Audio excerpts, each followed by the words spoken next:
Let me tell y'all something. When she said, "You can't tell me how to be," she wasn't just talking to the industry. She was talking to and for every one of us who ever felt pressured to shrink or become what society expects us to be as black women. That's Monaleo energy. And in this video, we unpack why she's exactly what's missing in the culture right now. Don't listen to the hollow words. Don't fall into the hands. Don't follow any other path but your own.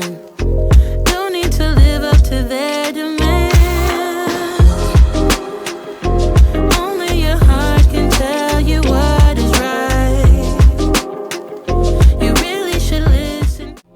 Disclaimer. Look, the Divine Wildflower is all about truth, tea, and transformation.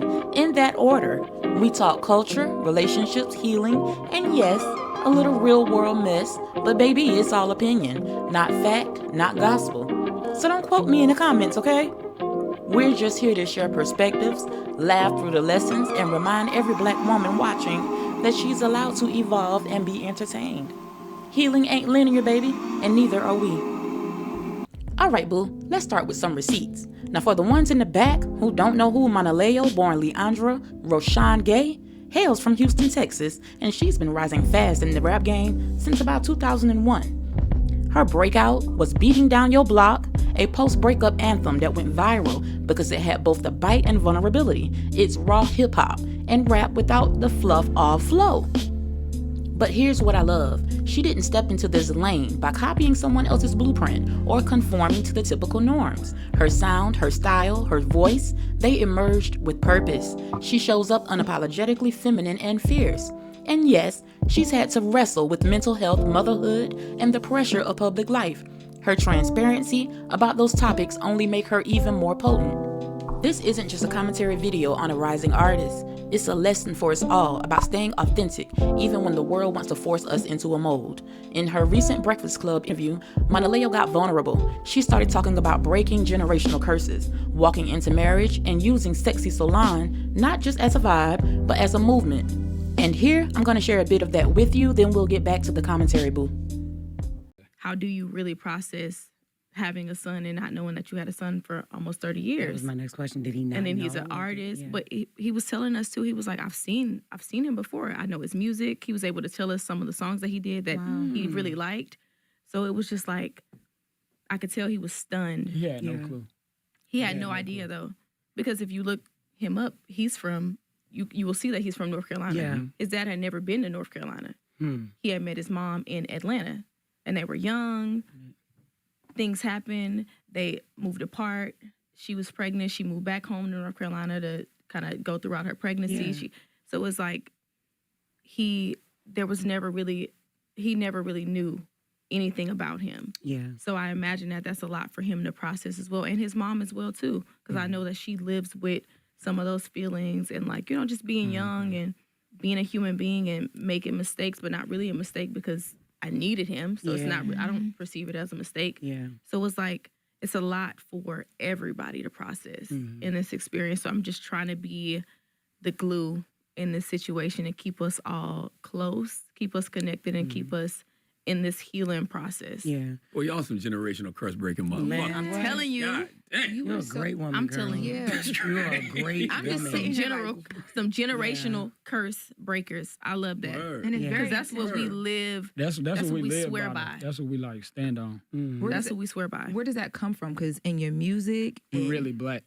yes. Like we really black. That's where it come from. Are you raised that way? Is that something, like, where does it come from? For sure. I have a family full of matriarchs, full of very strong matriarchs. My mother, both of my grandmothers, my stepmother. I have a family full of women who are the glue for their families. So I have a really good example of like how to keep a family together. And I think they've done a lot for our family. But it's with me, I feel like my purpose is to usher in change and bring about a certain type of energy that is real and that's raw and that's unapologetic. And if that means we all finna put our mess on the table, that's what we have to do. so that we can really get somewhere. Because I love my son with everything in me, and I don't want him to experience half of the things that I experienced growing up. Yeah. I want him to have a pure life.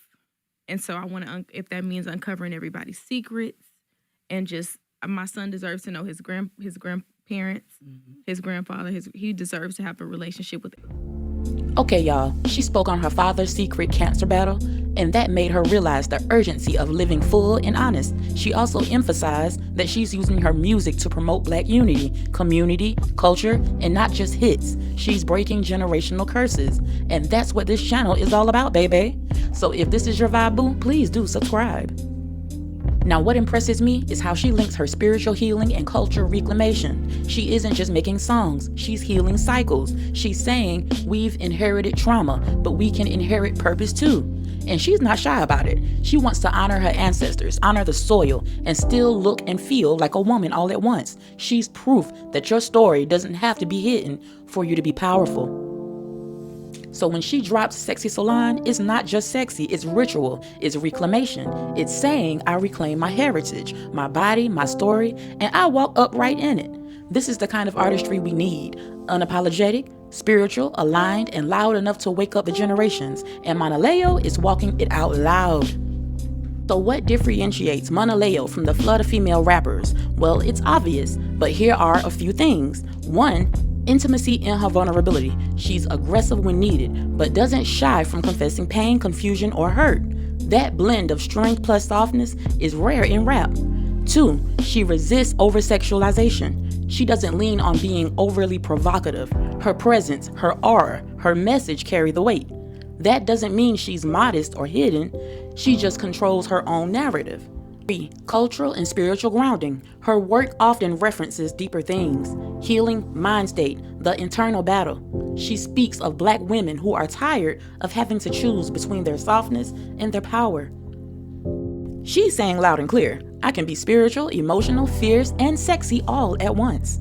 And honestly, that's the lane we need more of. I'm a millennial, so I still vibe with the era of Queen Latifah, Lady Rage, MC Lyte, when rap felt raw, real, and rooted in something deeper. When bars carried backbone, and femininity didn't need permission through provocation to exist. Now, of course, Monaleo is not the only one doing it. Let me give love to Kirby, baby. Kirby Lauren. She's calling herself a song therapist, blending neo soul, straight soul, healing, confession, and artistry. And some others out there doing it their way, without comparisons, just respect. Rhapsody. She's poetic, grounded, and intentional. Think Monaleo's consciousness with grown woman lyrical authority.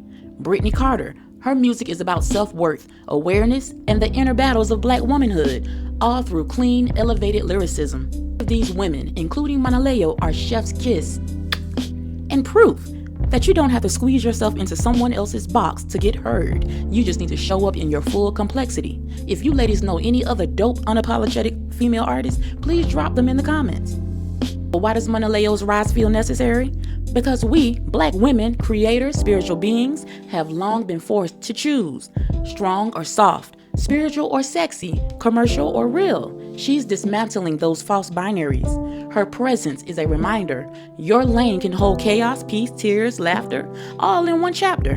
Monaleo's presence in our culture reminds us that we deserve artists who look like us, think like us, feel like us, but also push us beyond comfort. She isn't conforming. She's calling us to rise with her.